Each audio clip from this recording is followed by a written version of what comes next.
بارش بادلوں سے برستی ہے یا آسمان سے؟ سوال: زید موجودہ سائنسدانوں کے نظریے دیکھ کر یہ عقیدہ رکھتا ہے کہ بارش بادلوں سے آتی ہے اور بادلوں میں پانی سمندر سے بخارات اٹھ کر آتا ہے۔ عمر اس پر یوں معترض ہوتا ہے کہ کلام الہی میں پانی کا نازل ہونا آسمان سے ثابت ہے، کیونکہ کئی مقامات پر لفظ سما کا استعمال آیا ہے اور سما عام الفاظ میں آسمان کو کہا جاتا ہے۔ اور عمر اپنے اس ثبوت میں تفسیر روح البیان میں ابن عباس رضی اللہ تعالیٰ عنہما کا قول پیش کرتا ہے۔ چنانچہ فارہ الف لام میم سورہ بقرہ رکوع 2 میں آیات او کصیب من السماء فیہ ظلمات الی بالکافرین تک کہ تفسیر کرتے ہوئے بارش کا برسنا اور بننا یوں بیان کیا ہے: آسمان کے اوپر پانی کا ایک دریا ہے، وہاں سے پانی حسب منشاء الہی بادلوں میں آتا ہے اور پھر بادلوں میں سے وہی پانی چن چن کر اتارا جاتا ہے۔ ہر ایک قطرے کے ساتھ فرشتہ ہوتا ہے۔ اور اس بیان میں یونانی حکماء کی خیال کا رد بیان کیا گیا ہے کہ پانی بادلوں میں سمندروں کے بخارات سے ہرگز نہیں آتا۔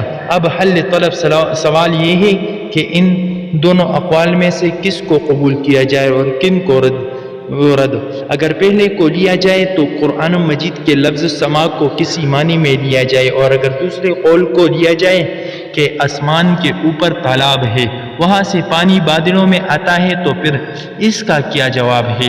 ہزارہا تجربوں اور مشاہدوں سے ہم دیکھ رہے ہیں کہ حرارت سے پانی گرم ہو کر ہوا میں ملتا رہتا ہے، اور اس لیے ہم اپنے گرد ہوا میں پانی موجود پاتے ہیں، اور ساتھ ہی قرآن شریف میں بھی ہواؤں کو پانی سے لدا ہوا بتایا گیا ہے، یعنی بادل وغیرہ۔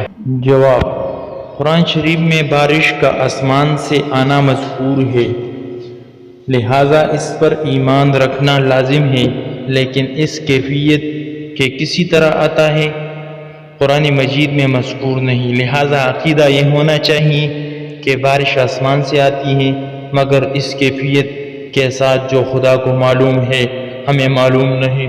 قرآن مجید میں بادل کو بارش کا سبب بھی بتایا گیا ہے۔ قالوا هذا عارض ممطرنا، لہذا بادل کو بارش کا سبب جاننا قرآن مجید کے خلاف نہیں۔ بادلوں میں پانی کہاں سے آتا ہے؟ اس کا جواب یہ ہے کہ سمندر کے بخارات بادل بن جاتی ہے، سمندر کے بخارات بادل بن جاتے ہیں، یہ بھی ممکن ہے، اور اس طرح بارش ہونا بھی ممکن ہے، اور آسمان سے کسی نامعلوم طریقہ سے بادلوں میں پانی آنا بھی ممکن۔ اس لیے ان دونوں باتوں میں تنافی اور تضاد نہیں۔